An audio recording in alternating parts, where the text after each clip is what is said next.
much fun it's gonna be. Hi everybody, welcome back to Jenny's Random. Welcome back to another video, and this will be a recipe video. I hope you guys are enjoying Vlogmas. I am working really hard to bring y'all the content because you know what, I dedicated myself to doing Vlogmas this year, and I wanted to bring you some good content. But if you're not subscribed, hello, hit the button. Thank you very much for subscribing, and make sure you hit the bell so you get a post notification every time I make a video. And please like, comment, and you know, all the things. So today's video is going to be my classic empanada recipe. I make this for every special occasion. So birthdays, Christmas, Thanksgiving. Tomorrow's actually Thanksgiving, so this is why I'm making them today. And then sometimes my husband tends to request them on random days or whatever, and I'll just make it. For me, it's a long but easy recipe because when you cook the meat, you have to wait for it to cool off. In order for you to be able to handle the meat to pack the empanada dough. So for this recipe, you're gonna need, I use ground beef. So I typically get a ground sirloin or Angus beef or 90% fat, just because anything with more fat tends to mess with my stomach. So I get a really lean cut of meat. Then you're gonna need the discs. Obviously, this particular one is for baking. I typically do a frying one, but we're trying to lay off like the grease and the fried foods and whatnot, so I have the one specifically for baking. And I tried the one I got the last time was for frying or baking, and it was really tasty. So if you can find this one is a go. Any Goya one, really. I haven't tried any other brand, but when it comes to my doughs, I'm really picky, really particular about the dough I get. So you'll need this. And for the beef, this pack is 2 1/4 pounds. I'm going to use about 1 1/4 pounds of this beef, and I'm going to make 24 empanadas. So that's that. You're going to need adobo seasoning and a packet of sazon, just to give it a base taste. You don't want to go crazy because the other season is going to have salt in it. So the next thing I use after the seasonings, still in the same step, is, well, not really the same step. I wait for it to cook down a little bit. You'll see how I do it. So the next thing I use is frozen recadito.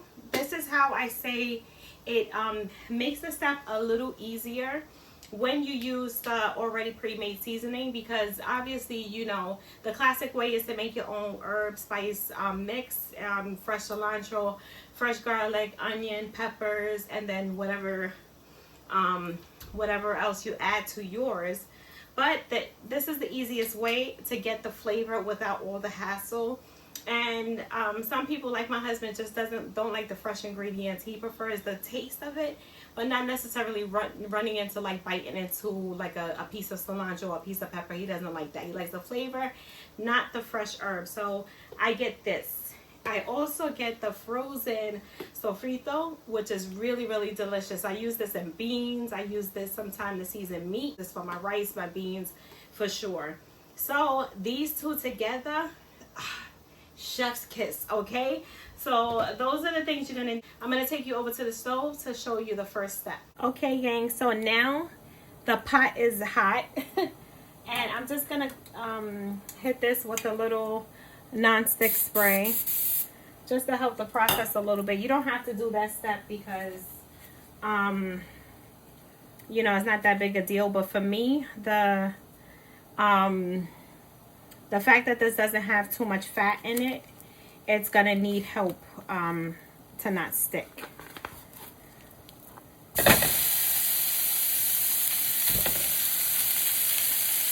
So like I said, I'm gonna go in with 1 1/4 pounds about, and I eyeball it. I hope y'all can hear me over the stove. I have this going. I have a pot of collard greens going because, as I said, it's Thanksgiving. And you know, I want all the flavors. So after you get that down in the pot, you kind of break things up a little bit. And I season and cook at the same time when it comes to this, just because the flavors are going to marry. This is how I do it. So you don't want to go too heavy with the seasoning. You just want to add the packet like that. Sazón packet, which to me, this could use just a half a packet of this. And yes, I saved the other half just because I always look for something to have just a little extra hint of flavor, and that little pack of seasoning packs a punch. So what you do is go ahead and cook this down, right? You mix it so you can get as much of that seasoning on the meat as possible, just like that. And then you see some browning happening here. I'm making a mess. I like to go ahead and add just a little bit of sofrito. A little bit of the recadito. Well, a lot of bit of this. This one, I like to go heavy because I love the flavor. And I eyeball it. So that was about 1/8 of a cup each. Not quite 1/4 of a cup, but maybe a little more than 1/8. And you mix it in more.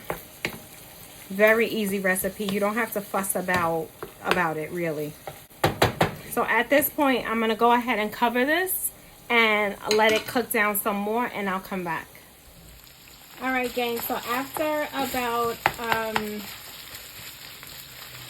I don't know, I say like 8 minutes or so, you want to, this is what your meat is going to look like. You want it to be chopped down, even little grounding.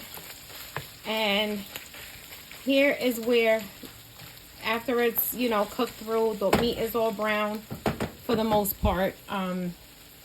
You want to give it a taste test because you want to taste the flavor.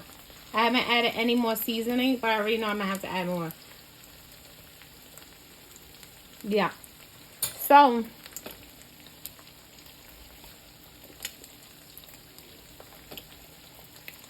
we're going to go in with another 1/8 cup of each seasoning.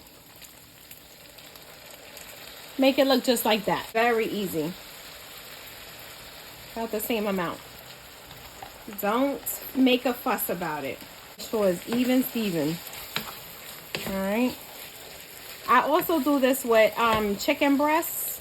I'll cook the chicken breast and then shred it all up, and then once it's cooked, I add the seasoning. The chicken empanada is really, really delicious. So at this point, you're going to let this hang out for at least 40 minutes to cool off. So cover it back up, turn it off, and let it hang out. And I will come back with the next step. Okay, gang, I'm back. And now we are at the other side of the counter with our cutting board. And this is the meat. This is after it's been cooled off and everything. So it's all ready to go. Here are the pastries we're going to use. And you'll also need a spoon so that way you can scoop. Oh, my fork. All right, a spoon and a fork for you to obviously get the meat into the pastry, and then this to seal the pastry. I also have here an aluminum pan lined with parchment paper, and this is because I'm setting mine to cook for tomorrow. So as I make them, I'm going to store them in here and then put them in the fridge.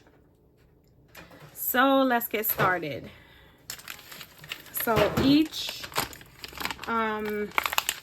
pastry comes with a plastic in between each pastry so they don't stick, because if you leave them out too long, obviously it's a pastry, it's going to become sticky. And excuse the ashy hands, they are freshly washed, so excuse me if I look a little dry. So what I like to do is set up a nice little station so it doesn't take me too long to get through this. So what you want to do is get your meat, and not too much. It may not look like a lot, but once it's very filling. Once you eat a few of these, and once you you know, you have the pastry, it's filling. So 3 of these with a side of rice and beans, or you know, you have 4 of them alone, that's plenty, plenty enough food. So you want to get a nice even amount, and don't worry about the liquid that's in there. That's just going to keep it moist as it cooks in the oven or once you fry it. If you fry it, you may want your mixture a little drier, so I would suggest if you're frying, go ahead and go ahead and drain off your meat. You're not going to lose any seasoning, just the liquid. But seeing that we're baking, this is a dry cooking process, I didn't drain my meat off, so close them up. Now what you want to do is take your fork and press the corners together,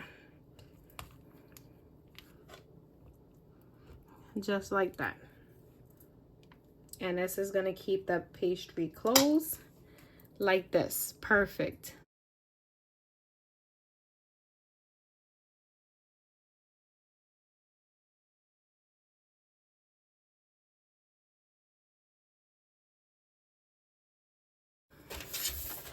So once you have your pastry pressed, you're going to go ahead and lay them right inside the pan.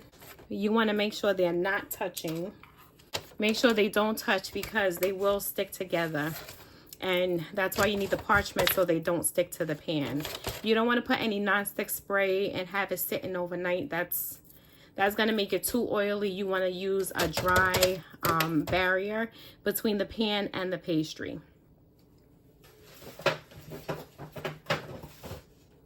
All right, let's continue.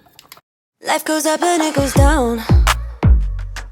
I know my mom taught me that. I figured why we fool around so little, and we keep track of time, being so serious. Idiots thinking it will matter, keep me company downtown before the clock runs out. Sun is shining, but the rain is welcome too. Friends are nearby, don't need another view. Time is not on my mind, but then it's you. Oh, I love it when the love comes around, and then I remember all things must pass. But I'm not gonna wake up. All right, and there you have it. I'm gonna get the rest of them stuffed, and I'll be right back. All right, gang, here is what my batch looks like after pressing.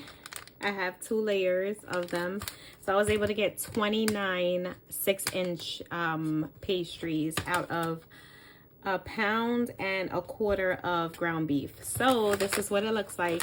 So after this step, you're gonna get it in your oven for 350 degrees.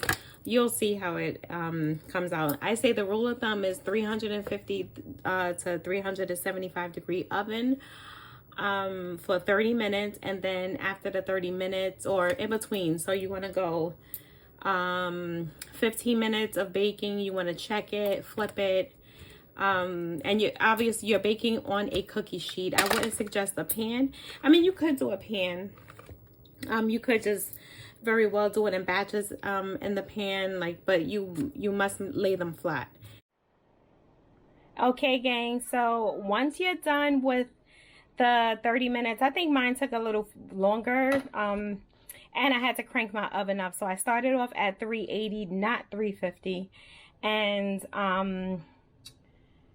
I put it in there for 30 minutes. In between time, I flipped them over, and this is what you get. I'm going to try to break off a piece. But this one's split. All right, here we go. So this is them, and this is what it looks like. Whew, it was so freaking hot. Once you break them open, you get this delicious beef-filled deliciousness.